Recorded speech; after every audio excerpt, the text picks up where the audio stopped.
What is unsecured economy.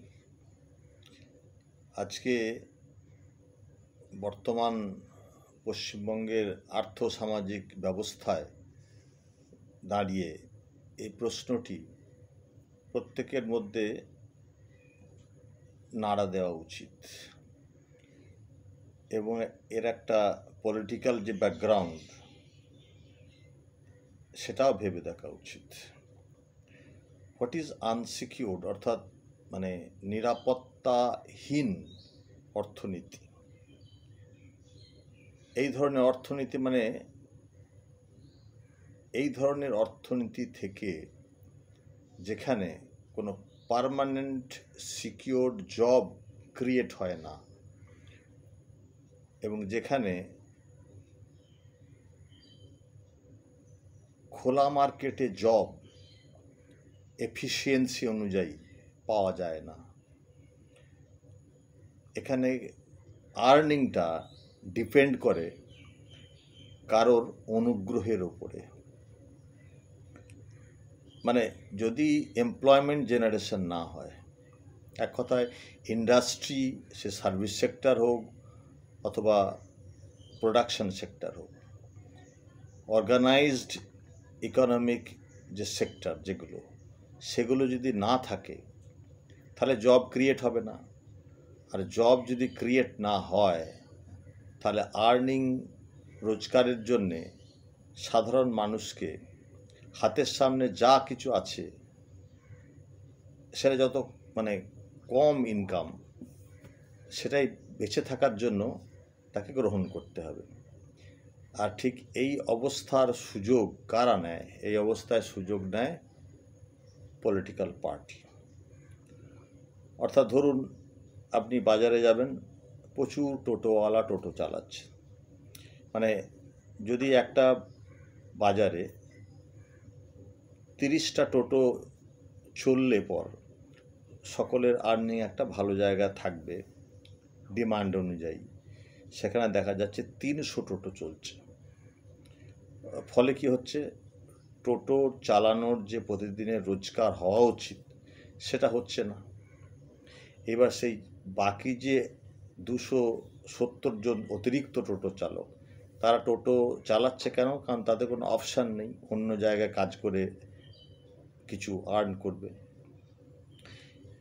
ঠিক তেমনি রাস্তার ধারে ধারে দোকান তৈরি হচ্ছে, কারণ দোকান তৈরি করতে গেলে যে ইনভেস্টমেন্ট দরকার সেটা তার নেই। কোনো রকমে রাস্তার ধারে যে জায়গার জন্য কোনো তাকে ভাড়া গুনতে হবে না, বা সেখানে কোনো প্রমিনেন্ট প্লেসের জন্য তাকে যে হিউজ ইনভেস্টমেন্ট করা সেটাও তাকে করতে হবে না, এবং সেখানে আয় যত সামান্য আয় হবে। কারণ একটা চাউমিনের দোকান, কি ধরুন একটা ফুচকাওয়ালা, কি ধরুন একটা ছোট ছোট স্টেশনারি গুডস, চাওয়ালা, চায়ের দোকান, এগুলো একটা বাজারের মধ্যে ধরুন 10টা হলে সবাইকে ভালো চলে, দেখা যায় 100টা রয়েছে। কেন রয়েছে? কারণ এই বাকি যে 90 জনের তাদের অন্য কোনো উপায় নেই, অন্য জায়গায় যে কাজ করবে, কিছু আর্ন করবে।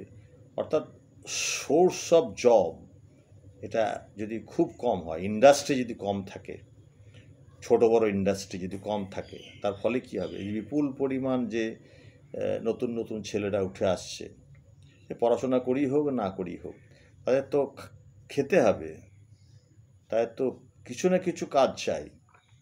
আর এই সুযোগে পলিটিক্যাল পার্টি কি করে? তুই টোটো চালাবি, তুই এতক্ষণ দাঁড়াবি, এতক্ষণ যাবি, পুরোটাই তারা নিয়ন্ত্রণ করে।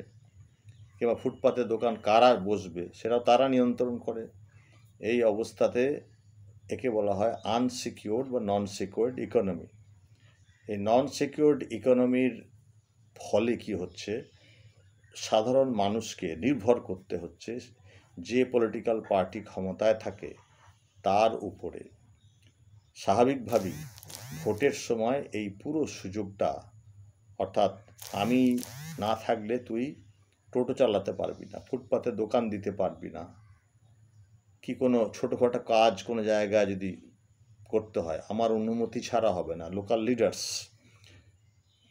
আর তার যে অসহায়তার সুযোগ তাকেই ভোট দিতে হবে, নাহলে তুই যদি ভোট না দিস তোর এটা আমি কেড়ে নেব। এরকম সরকারি প্রকল্প, সে সরকারি প্রকল্পে তুই অন্তর্ভুক্ত হতে পারবি না, সুযোগ পাবি না যদি আমাকে ভোট না দিস। এই যে একটা অনিশ্চিত অর্থনীতি, আনসিকিউরড ইকোনমি, এই অর্থনীতির কারণেই কিন্তু এই আমাদের বাংলায় সরকার টিকে আছে। আর এই কুপ্রভাব বা কুফলটা কি? একটা গোটা সমাজের অর্থনীতি ক্রমশ ধ্বংস হতে হতে হতে এমন জায়গায় পৌঁছাবে, আগামী দিনে রাস্তাঘাটে বেরোনো বন্ধ হয়ে যাবে। কারণ মানুষ সে কাজ, টোটো তো আর বেশি 300 জায়গায় 3000 তো চলতে পারবে না, তাদেরও তো ইনকাম দরকার। চুরি ছিনতাই বাড়বে, ডাকাতি বাড়বে। আর এটা করতে গিয়ে কী হবে? আইন শৃঙ্খলার অবনতি হবে। কত পুলিশ থাকবে? রাস্তাঘাটে মানুষ খুন হবে, কে কোন দল করে নিজের দলের লোকই খুন হবে। এই পরিস্থিতি থেকে বেরিয়ে আসার প্রয়োজন। বেরিয়ে আসতে গেলে সিদ্ধান্তটা আপনাকে নিতে হবে। এই অনিশ্চিত অর্থনীতির যে মৃত্যু ফাঁদ, এখান থেকে বেরিয়ে এসে ক্রিয়েটিভ ইকোনমি, যে ইকোনমিতে কোনো রাজনৈতিক দল, যে দলই ক্ষমতায় আসুক, সেই দলের উপরে নির্ভর না করে নিজস্ব শক্তিতে তার আর্নিং, তার জীবিকা চলতে পারে, তাহলে তার মত প্রকাশের স্বাধীনতাটাও তার কাছেই থাকে। আর আনসিকিউরড ইকোনমিতে মত প্রকাশের স্বাধীনতা একজন নেতার কাছে বন্ধক দিতে হয়। তাহলে কী ধরনের অর্থনীতি আপনারা চান, কী ধরনের বাংলা চান, সেটা সিদ্ধান্ত আপনাকেই নিতে হবে। ধন্যবাদ।